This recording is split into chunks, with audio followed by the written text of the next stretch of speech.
Hey folks, it's Nate, and today we're prepping for some suspension upgrades by rebuilding these Curry Johnny joints that are in the end of these hand-me-down Clayton control arms.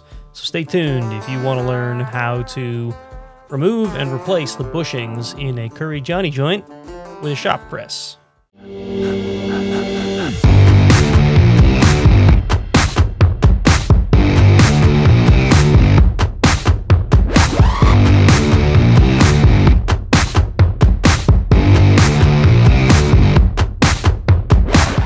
I want to get these Clayton control arms put onto the Jeep. I have some Rubicon Express arms on there that are just beat to hell. The rear ones kind of like are U-shaped. They've been so abused. So I want to replace them with these newer and in better shape, but still used Clayton control arms. But some of them need new ends. Now this one, you can see, is kind of loose. It's not so loose that it's like dead. I figure if I'm going to be putting them on the Jeep, and they're not in there now, might as well replace them now, right? This one, on the other hand, is good and solid. One of the barriers initially was I didn't have the tool I needed to remove these ends. So there is a Johnny joint tool, which you can use in a bench vise with an air gun or an electric impact to compress this and then push this bushing out of here. And then you can put in a new bushing. I'll link those tools. They're like 80 bucks a pop. And if you need to replace not just, I think these are 2-inch ends. If you need these and the 2.5-inch ends, which are in the lowers, there's two different tools. So you're talking almost 200 bucks just to get the tools to do this with. That shop press was like $250 or $300. I forget the price now. It's not all that expensive. However, that means you need to adapt things. What I'm going to do is show you how this works. Basically, there's this inner ring here. And this inner ring, you need to get a socket against or whatever in your press, or if you're using the tool, you need to seat the tool against it. And then you need to compress this together, right? There's a rubber or polyurethane bushing inside of here. And then you need to get this snap ring out. So what you do, what I did on the other one is I took the end off the arm. I'll probably do that on this one too. I pulled this nut all the way out so it was out of the way. I set a socket in here on this ring, and then I compressed it quite a bit. And then once it was compressed, I was able to get the snap ring out. So I'm just going to take this nut back far enough that it's out of the way. Okay, now obviously when working with a press, you need to be careful. I'm going to position this so that so I can reach the snap ring. As you guys know, I'm relatively new to the shop press idea. So if you see me doing something wrong, let me know, because I probably don't know any better. Okay, now the idea is just to get the tension off of the snap ring. So you don't need to go hog wild here.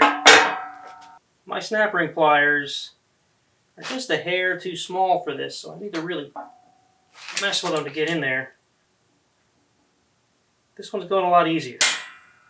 So what I did last time is once I got them this far, I just used a screwdriver to kind of work them out a little further.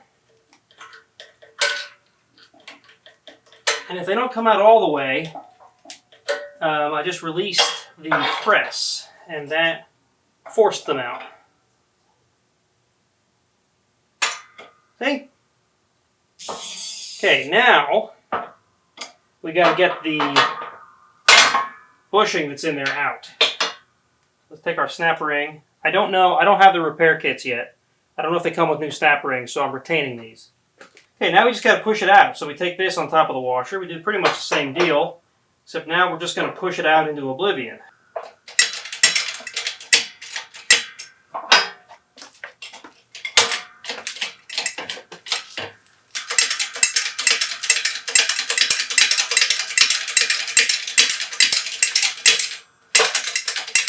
There it goes.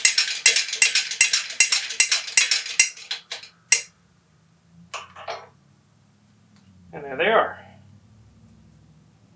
Now one thing I do know is this piece, unless you opt for it, this center ball is not going to be included in the repair kit. So retain those. Well, I contacted Clayton Off-Road, and they let me know what bushings I needed to replace the old ones. This is an old bushing, and this is a new bushing. Now, there's one big difference between the old bushing and the new one, and that is that the old bushing has a hole drilled in it.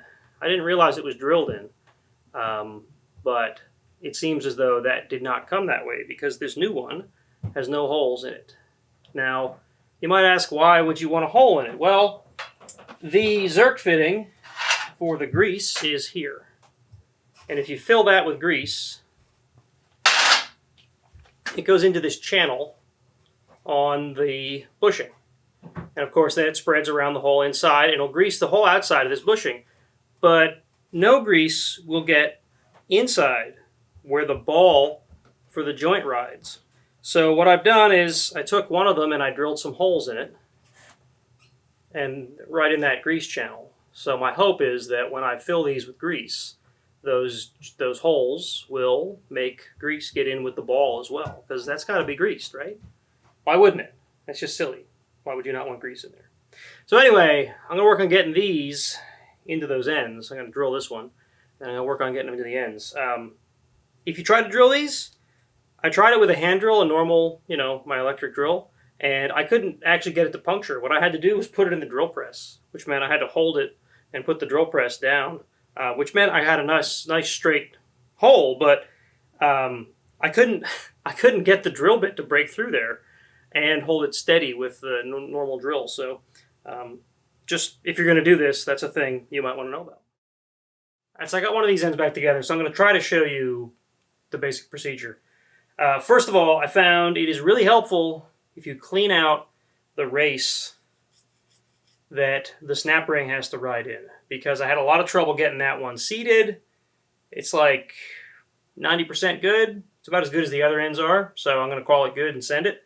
But this time I'm going to use a pick, get in here in this little race, and clean out all the dirt and grime that has built up in there over the years. See? And theoretically, the snap ring will seat better. Probably doesn't hurt to get any crud out of the hole for the Zerk fitting as well. I'm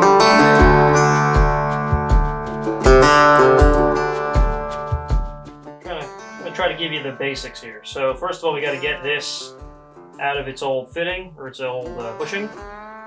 And the other one was easy, and this one is not. So we're going to use the press to get that done. It should work, theoretically.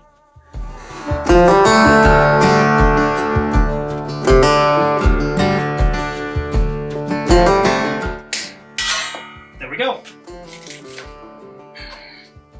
Now we're just going to clean off some of the extra grime. Then we're going to put new grime on it, don't worry. Now, I'm going to clean off these rings. These are the rings that go in here and hold that bushing in. I'm going to clean the grime off of them too. And I got to find the snap ring I took down. There it is. Clean that off. And this is basically any grime that's been picked up in the shop, like any kind of metal shavings or whatever that might get in the way when this tries to go back in. Right? You want it as clean as possible, really. At least no hard grime, if you know what I mean. So there's that. Now, we need to get the bushing and the ball back into here. The way this goes is you take one of these rings. If I can figure out which one was on the outside before. That one was. And it goes in here. Make sure it seats flat at the bottom. It'll get seated by pressure in the end, but if you get it really close first, it'll make it easier for you in the long run. Okay, then this goes in here. You can almost get it in here with your hand, but not quite. Okay? Then I put some grease in here and then greased this as well so that it would slide in there easier. So I'm going to do that. Most of this ends up pushed out the bottom as you press it in, so don't worry about it being thorough. This is more or less to make it easy to put in than to give you the greasability or the, the grease that's going to ride on, that this is going to ride on when it's in service. Okay, we're going to grease that up. Put this right there. Get the grease off my finger. And you'll notice that the bushing isn't quite all the way in, and the ball, of course, is on top of it. Now we got to get them into the rod end here. So basically, we line them up straight, and then we push. See how it's pushing the bushing in? That goes in relatively straight. This will seat that lower washer, the lower retaining washer, and now it's going to push the ball into the bushing.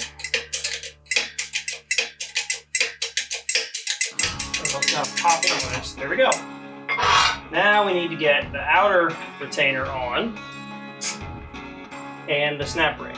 And it's basically the exact same procedure that I used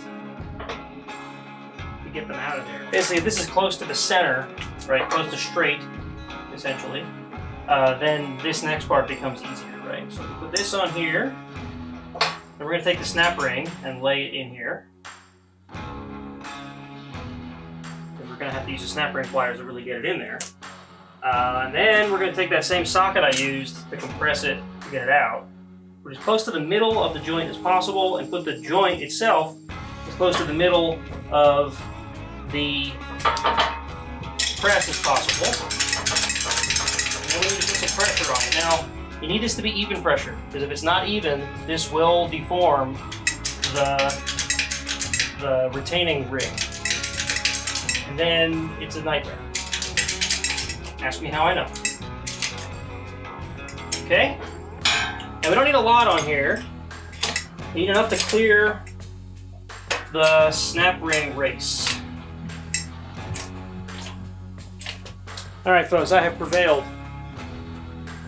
Turned out that, well, I had to play around with a second socket that was a little bigger.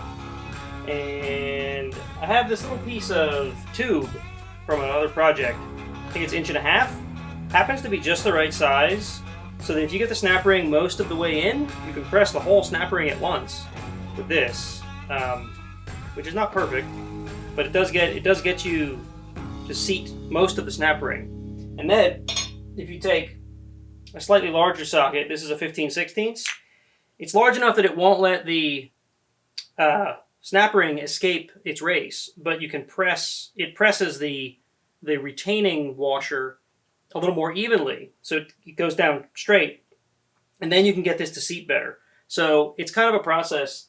Like I said, there is a tool you can buy from, these are Curry Johnny joints, right?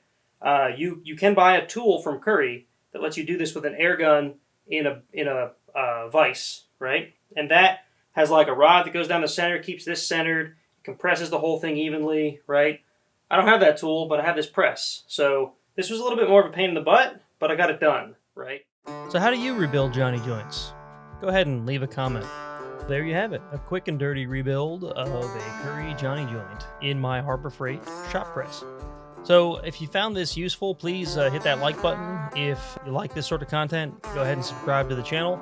If you want to support me, you should head on over to SWBCrawler.com, where you can find merchandise to support the channel, and of course you'll find links for the various tools and whatnot that I've used and mentioned in this video. Or you can check the description of the video, of course. So until next time folks, remember, get out there and wheel. I'll catch you in the next one.